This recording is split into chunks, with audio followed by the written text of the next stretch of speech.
Picking up again on Chapter 11 on membrane structure. We left off after viewing two movies, one on the use of laser tweezers and the second where they actually use the laser tweezers to show the fluidity and flexibility of the membrane. In this image, we can see some of what's happening within the membrane to create fluidity. So we have a number of phospholipids in a bilayer. Within that bilayer, they are categorizing four types of movement: lateral diffusion, flip-flop, flexion, and rotation. Lateral diffusion is movement within the bilayer, kind of switching places. Maybe if you imagine a bunch of people walking around a room, that would be lateral diffusion. Flip-flop is switching from one, you can call them leaflets or side of the half of the bilayer, to the other. This is rarely going to happen without input of energy and usually requires a protein. Flexion, they're trying to show it here, but it's kind of like a wiggling of the hydrocarbon tails. So if you can imagine a child sitting on a chair where their feet don't hit the ground and just kind of kicking their feet and their legs in the air, that would be kind of what flexion is like. And then rotation should be fairly simple. It's a spinning. So this is my translation of those types of movements: changing places with neighbors, changing layers, wiggling of fatty acid tails, and spinning around a central axis. We can then look at the enzymes that are involved in flipping phospholipids from one side of the phospholipid bilayer to the other. So they actually have some really helpful names, I guess I would say. I pulled this from a Nature Immunology journal before these were incorporated into the textbook. They do now mention them. But they're showing you different lipids being moved from one side of the phospholipid bilayer to the other. So we have three enzymes that are characterized by the direction they move phospholipids. So if we see flipases in the left, A, they require ATP to move aminophospholipids and also phosphatidylethanolamine from the outer leaflet, facing the extracellular fluid, for example, to the inner leaflet, which would be the cytoplasm. Flopases, on the other hand, again use ATP, but they're moving phospholipids in the opposite direction, from the interior or inner leaflet to the outer leaflet. And this is things like phosphatidylcholine and sphingolipid and cholesterol. Scramblases can move phospholipids from the inner leaflet to the outer, or from the outer to the inner. Okay, so just how fluid or how much movement there can be within the phospholipid bilayer can depend on its composition. And you can then alter the composition to create more fluidity or less fluidity. So in yeast, which are eukaryotes, and bacteria, which are prokaryotes, they can alter the length and saturation of fatty acid tails. So shorter tails, right, so that the hydrocarbon chains that make up the fatty acids can be shorter, which produces less interaction and more fluidity. More double bonds, which is less saturation, creates more of those bends or kinks in the structure, and that increases fluidity. So to increase fluidity, you would have shorter tails and more double bonds. If you wanted to have a less fluid cell membrane, you would have longer tails and fewer double bonds. In other eukaryotes, adjusting cholesterol concentration is a way of altering membrane fluidity. So here's a cholesterol molecule kind of settled in between two phospholipids. And it's showing that the cholesterol at the right concentration is going to restrict the movement of the long tails and make the phospholipid bilayer less fluid. I did find this note, though, that at lower concentrations of cholesterol, it can, having low concentrations rather than none can help separate and disperse the tails and increase fluidity. And so why would you want to alter the fluidity of the cell membrane? Well, one of the things that it can do is alter the permeability of the membrane to small molecules. So what easily passes across the membrane or not can also alter the temperature at which a membrane freezes. So if you're adjusting to very extreme temperatures. Another thing is that this can contribute to something called regionalization, where stiffening of the cell membrane in particular places can help kind of aggregate proteins and lipids in that particular portion. So there may be kind of these rafts that are created where you hold on to proteins involved in cell signaling or other processes.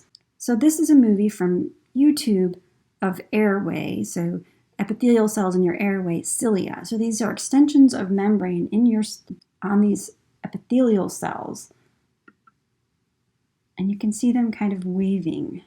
They have a fluid movement, which is going to help keep your airways clear. Another aspect of the cell membrane is that the phospholipids and proteins facing the outside of the cell, on that kind of outer half of the bilayer, highlighted here in red, the composition of those is often different from those facing the inside or the cytoplasmic side of the phospholipid bilayer. And so you would have different lipid composition and protein composition facing the interior of the cell versus the exterior of the cell. Here we can see some examples of this, where we have particular phospholipids that are found facing the outside or the extracellular space, like phosphatidylcholine. So you can see a lot of this red phospholipid, whereas phosphatidylinositol, which has this dark green, is found in the interior of the cell. Also, phosphatidylserine, right, is pretty abundant in the interior or facing the cytosol. So we have different types of phospholipids in the two leaflets or sides of the phospholipid bilayer. You also may note that lipids that have sugar groups, these glycolipids, are always facing the extracellular space. So what is the function? Why do we have different phospholipids in the interior, facing the interior versus the exterior of the cell? We will look at a couple of examples. First, glycolipids. Glycolipids play a role in cells recognizing one another, so cell-cell recognition and adhering or sticking to one another. And we will look at an example of that in our blood. Later on in chapter 16, we will look at phosphatidylinositol, which is involved in intracellular signaling. So intracellular signaling meaning taking a message from outside the cell and conveying it to the interior. So phosphatidylinositol is going to be involved in that process. So we can look at types of membrane proteins. We'll spend a bit of time with transporters and channels in the next chapter, in chapter 12, which aid charged or larger things in their passage across the cell membrane. Anchors are proteins that cross the cell membrane and then interact with either the cytoskeleton in the interior, so this would be the cytoskeleton in brown, or the extracellular matrix in the exterior. We will also look at, in chapter 16, receptors that receive extracellular messages and pass those messages to the interior of the cell, and enzymes that are embedded in the cell membrane. So these membrane proteins, in addition to different functions or different functional classes, associate with the lipid bilayer in different ways.